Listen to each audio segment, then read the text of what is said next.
ఆరుగాలం కష్టపడ్డ రైతన్న ధాన్యం అమ్ముకోవడానికి చాలా తిప్పలు పడాల్సి వస్తుంది. ఇప్పటికిట అకాల వర్షాలతో ధాన్యం కొనుగోలు కేంద్రాల్లో ఉన్నటువంటి ధాన్యం తడిసిపోతుండటంతో రైతులు తీవ్రమైన ఆందోళన వ్యక్తం అవుతున్నారు. మనం ప్రస్తుతం తిప్పర్తి నల్గొండ జిల్లా తిప్పర్తి మండల కేంద్రంలో ఉన్నటువంటి ఐకేపీ ధాన్యం కొనుగోలు కేంద్రంలో ఉన్నాం. ఇక్కడ చూడవచ్చు మనం ఈ ఇటీవల వచ్చినటువంటి వర్షాలకు ధాన్యం మొత్తం కూడా తడిసిపోయి మొలకలు ఎత్తడంతో చూడవచ్చు ఎంత దారుణం అంటే మొలకలు ఎత్తిపోయిన పరిస్థితి ఉంది. మొత్తం అంతా మొలకలు ఎత్తిపోవడంతో రైతులు ఇటు ఆరబెట్టుకొని వాళ్ళంతా కూడా పడిగాపులు పడుతున్న పరిస్థితి ఉంది. దాదాపు ఇటు ధాన్యం కొనుగోలు కేంద్రం ఇది ఓపెన్ అయ్యి దాదాపు నెల రోజులు అవుతుంది. నెల రోజుల్లో కేవలం 2 లోడ్లు మాత్రం ఇక్కడి నుంచి తరలించారు, అంటే కొనుగోలు చేశారు తప్పితే, అంటే మొదట వచ్చిన చాలా మంది కూడా ఇప్పటికి కూడా ఇక్కడ 20 రోజులు నెల రోజుల నుంచి కూడా పడిగాపులు పడుతున్న పరిస్థితి ఉంది. ఇలాంటి అంటే మొత్తం ఇట్లాంటి మొలకలెత్తిన కుప్పలుగా మొలకలెత్తిన దృశ్యాలు కూడా ఇక్కడ కనిపిస్తూ ఉన్నాయి. చాలా ఆవేదన పూరితంగా రైతులైతే మొత్తం కూడా ఆందోళన వ్యక్తం చేస్తున్న పరిస్థితి కనిపిస్తూ ఉంది. నిన్నటి వరకు కూడా ఇక్కడ నేల కూడా చూడవచ్చు మొత్తం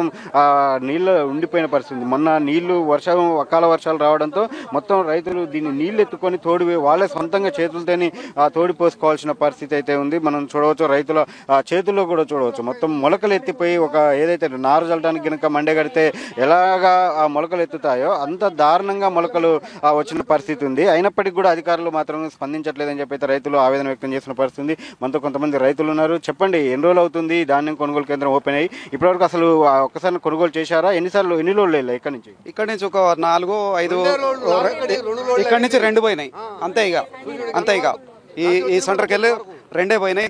అవుతుంది మీ ధాన్యం పోసి ఇక్కడ పోసి 20 రోజులు అయింది. 20 రోజులు అయింది, 10 రోజులు అయింది నేచర్ వచ్చి. 12 నేచరు ఇంతవరకు ఏం లేదు. మరి 24 నేచర్ కూడా పెట్టేసిండ్రు. 24 మరి ఎందుకు పెట్టినామనంటే 12 నేచర్ 17 లోపు నేచర్ ఉంటే కొనుగోలు చేయాలి కదా. 17 వరకే చేయాలి.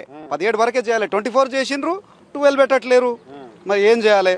ఇప్పటికి 5 సార్లు 6 సార్లు తిరగబోసిన ఇంతవరకు మరి ఎవరు పట్టించుకుంటలేరు. ఏం చేయాలి? ఇప్పటికి వర్షం వల్ల 4 సార్లు 5 సార్లు తిరగబోసిన. మా అన్న నాకంటే 8 రోజులు వెనక కోసిండు, 6 జలపాయలు పోసిండు. ఆయన అయిపోయినాయి, కాంట అయిపోయింది. మరి నాది ఇంతవరకు కాలేదు. మీరు చెప్పండి, ఎన్ని రోజులు అవుతుంది? మేము బోసి కూడా ఇప్పుడు 15 రోజులు 16 రోజులు సార్. నేను 10 ఎకరాలు చేస్తున్నా. 6 ఎకరాలు కవులది, 4 ఎకరాలు సొంతము. 10 ఎకరాలు చేసిన దానం తెచ్చి అల్లబోసి యాడికి 16 రోజులు. నేను 16 రోజులు అయితే మ్యాచ్ని ఆయన చూడలే.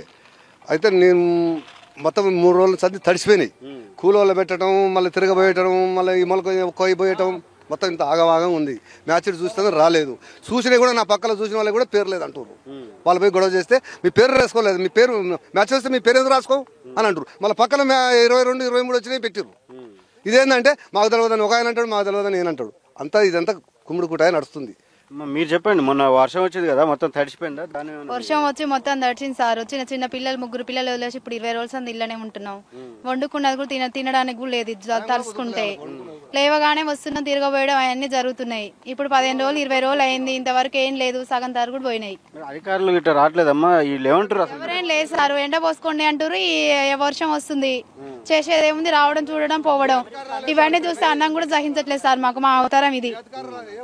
వ్యవసాయం చేసే కంటే ఊకుంది బెటర్. పిల్లలు అయితే చదువుకోవాలి సార్. మేము ఇప్పుడు మళ్ళీ నార్లు పోసే టైం అవుతుంది. ఒకేసారి అమ్ముకోవాలా? మరి మేము ఏం చేయాలి సారు? మేము దీపావళి పండుగ అవతల కోసాం సారు. ఇంతవరకు ఎవరు వచ్చి చూసేటోళ్ళు లేరు. మేమే చాలా ఇబ్బందులు పడుతున్నాం.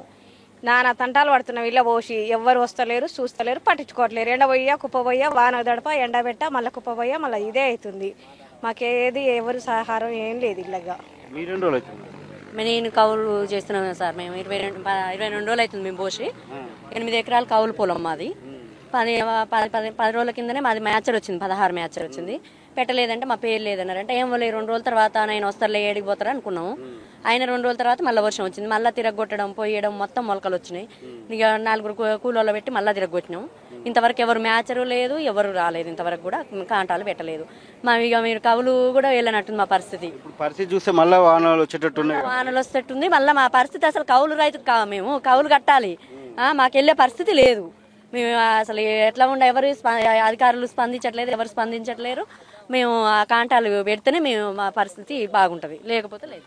చూడొచ్చు మనం చాలా వరకు కూడా మొత్తం మొలకలు ఎత్తిపోయిన పరిస్థితి ఉంది. మరొక పరిస్థితి చూస్తే ప్రస్తుత పరిస్థితిని చూస్తుంటే మాత్రం మరి కొన్ని రోజులు కూడా వర్షం ప్రభావం ఉండే అవకాశం ఉన్నట్టు తెలుస్తూ ఉంది. చూడవచ్చు చిన్న పిల్లల్ని కూడా వదిలిపెట్టొచ్చి ఇక్కడ దాదాపు 20 రోజులుగా ఇక్కడనే పడిగాపులు పడుతున్న పరిస్థితి ఉంది. ఆ ధాన్యం మొలకెత్తి దాన్ని మళ్ళీ తిరిగి ఆరబెట్టుకోవడం, మళ్ళీ దాన్ని వచ్చేంత వరకు కూడా అంటే ఎవరైతే ధాన్యం కొనుగోలుకు వచ్చారో అప్పటి వరకు వేచి చూడటం అనేది వీళ్ళకి ఒక ప్రహాసనంగా మారిపోయిన పరిస్థితి ఉంది. దీంతో రైతులు రోజుల తరబడి నెలల తరబడి కూడా ఇక్కడ పడిగాపులు పడుతున్న పరిస్థితి కనిపిస్తూ ఉంది. ఆరుగాలం కష్టపడి అంత తిప్పలబడి అంటూ దాన్ని విత్తనం అంత మొత్తం మొలకెత్తేంత వరకు కూడా, అదేవిధంగా కంకి చివరి వరకు కూడా చాలా రైతులు చాలా ఇబ్బందులు ఎదుర్కొంటారు. అన్ని రోగాలు అన్నీ వస్తుంటే ఏది రాకుండా చూసుకోవడం, అన్ని శాతం ఒకటైతే అంటే దాన్ని పొలం సాధటం ఒకటైతే దాన్ని ధాన్యం వచ్చిన తర్వాత దాన్ని అమ్ముకోవడం అనేది కూడా రైతుకు పెద్ద భారంగా మారిన పరిస్థితి ఇక్కడ కనిపిస్తూ ఉంది. ఇప్పటికైనా ఇటు ఐకేపీ కేంద్రం కావచ్చు, ధాన్యం కొనుగోలు కేంద్రాలకు సంబంధించిన నిర్వాహకులు అధికారులు స్పందించాలని, ఎవరైతే ఇటు అంటే ఒక పలుకుబడి ఉపయోగించిన వాళ్ళది తేమ లేకున్నా కానీ 24% మాయిశ్చర్ వచ్చినా కానీ తీసుకెళ్తున్నారని చెప్పి కూడా రైతులు ఆరోపిస్తున్న పరిస్థితి ఉంది. ఇటువంటివి రాకుండా ఉండాలంటే ఉన్నతాధికారులు దృష్టి పెట్టాలని చెప్పి కూడా వాళ్ళు కోరుతున్న పరిస్థితి అయితే కనిపిస్తూ ఉంది. తిప్పర్తి నుంచి కెమెరా పర్సన్ వెంకన్నతో చంద్రశేఖర్, 10 టీవీ, నల్గొండ.